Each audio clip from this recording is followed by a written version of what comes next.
With 1,000 different tower gardens on the market, it can feel really tough even knowing where to start. So in this video, I'm gonna make a list of what would be the absolutely perfect tower garden, and then use that list to point us in the right direction to answer the question, what really is hands down the best tower garden on the market?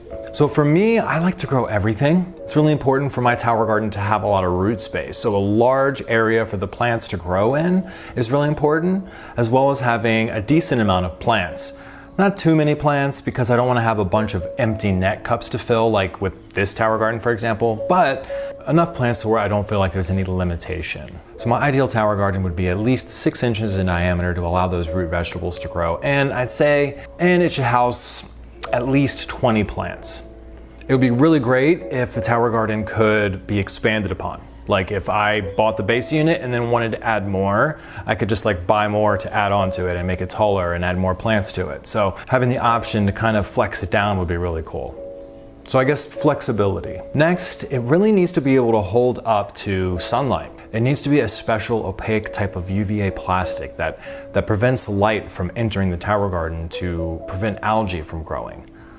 I've seen a lot of cheaper tower gardens and 3D printed tower gardens that are pretty bright on the inside, and in my experience, that can be pretty problematic. So it needs to be opaque, it needs to also be food grade plastic. Another thing that the perfect tower garden would have is not a lot of moving parts.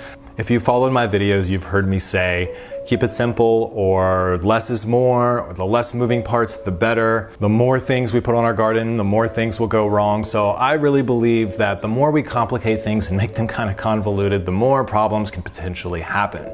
So I think a really simple approach is the best. Next is something that I don't think a lot of people really think about until you get into flowering and your plants get really big, the reservoir. You want a really large nutrient reservoir because once your plants get large, if you do have like 20, 30 plants growing on a tower, they're gonna get incredibly thirsty. Some of these plants, like fully matured tomato plants or mature cucumber vines, zucchini, watermelon, they can drink almost a gallon of water every single day when they're flowering and growing their fruit.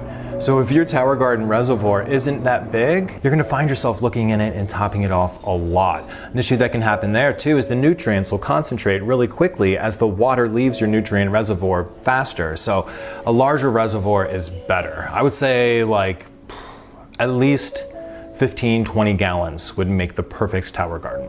The last thing would be, it would be easy to take apart, disassemble, and clean out. So that's really important. You don't want to have this monstrosity that's really difficult to clean when it's time to harvest and restart the whole thing. Okay, so let's take all of these things into consideration, and now we can actually start to knock some tower gardens off the list here. So starting with the reservoir, we'll say anything smaller than a 15-gallon reservoir, let's just knock off the list. So that gets rid of this one, this garden, that garden's gone, this garden, out of here. Look, this one has a tiny reservoir. Like, are they even serious with this? Like, what are you even supposed to grow out of that? And that also seemed to take care of a lot of tower gardens that don't have a very large area for roots to grow. So what it seems like to me is that these smaller reservoir tower gardens are really just made for vegetative plants, like your leafy greens and your lettuce, spinach, kale. They aren't really made for plants that are gonna get really big and produce fruit. And that becomes really apparent when you start to actually look at the design. So to me, you can't really label something as the best if it's so limited to what you can really grow in it. So for that reason, all of these smaller reservoir, really vegetation only tower gardens are just off the list. All right, that only leaves a few gardens left.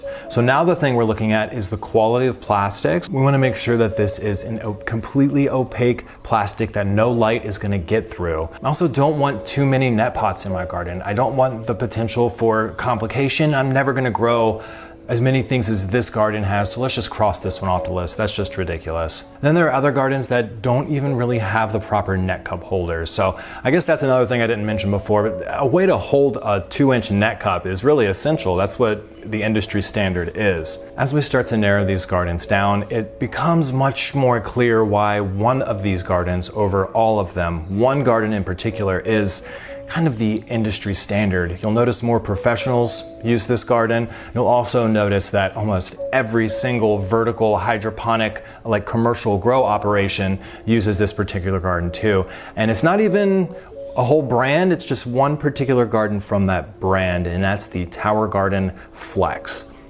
which ticks every single one of these boxes. So the Tower Garden Flex unit has a 20-gallon reservoir. It has expandable plates, and these plates are so simple and brilliant in design. The plates contain the pipe themselves, so all you have to do is add more plates to the garden and you've expanded your garden. They also have different types of plates for customization. Tower Garden offers trellises and lights and a bunch of different accessories for this garden, which ticks that box for me. When Tower Garden first came out with the Flex unit a while back, they patented everything about this garden. The way that they made the plastic, the way that they designed their drip system, everything that they came up with, they made sure that they put a patent on so that nobody can copy them. And nobody really has successfully copied Tower Garden. You can see like these cheap Temu gardens have an absolutely just laughable nutrient reservoir. I haven't seen a Tower Garden come along that will dethrone the Tower Garden Flex unit, because this Tower Garden really can grow just about anything extremely well. The 20-gallon reservoir also means you can grow monstrous plants and have all that weight at the bottom, so the Tower Garden's not going to get top heavy.